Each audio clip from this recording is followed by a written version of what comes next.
Did you ever feel like your life has been a waste? Bruce did. Meet Bruce, a man who's gone through the ringer of life and has come out feeling like he's wasted it all. His story is one of ups and downs, trials and tribulations, and a constant search for purpose that, until now, has proven elusive. Bruce has dabbled in a myriad of careers, each one a new adventure, a new hope, but none of them stuck. He's been a jack of all trades, master of none, hopping from one job to another, always seeking something more fulfilling, more meaningful, but to no avail.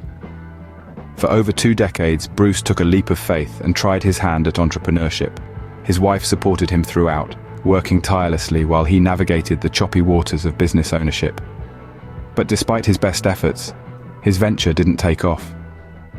It was another dream that fell by the wayside, another path that led to a dead end. Bruce has always been a seeker of knowledge, earning a PhD in his quest for enlightenment. He even moved to a foreign land, a place where he couldn't speak the language, all for his wife's career. But the strain of it all led to a breakdown, a low point in his life that he struggled to recover from. His marriage suffered too.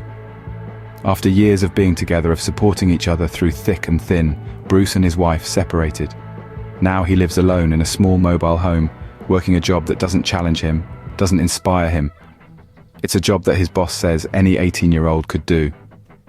Bruce's life now is a monotonous cycle of waking up, getting through the day, and going to bed at night. It's a life devoid of joy, of purpose, of fulfillment. It's a life he feels he's wasted. Bruce's question is potent. What advice can you give to someone who has already wasted his life? Pastor John approached Bruce's question with some assumptions. He assumed that Bruce, despite his struggles, was a Christian. This assumption wasn't made lightly, but rather it was based on the faith that Bruce expressed in his letter. Pastor John believed that Bruce had wrestled with his faith through the years, grappling with questions and seeking answers. He saw Bruce's journey not as a series of failures, but as a testament to his enduring faith. His trials, his tribulations, and even his perceived failures were all part of his spiritual journey. This perspective was crucial in shaping Pastor John's response.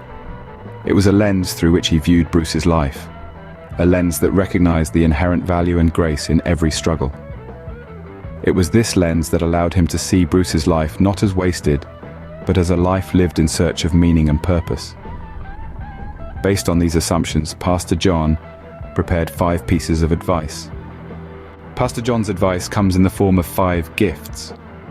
Firstly, he points out the evidences of grace in Bruce's life.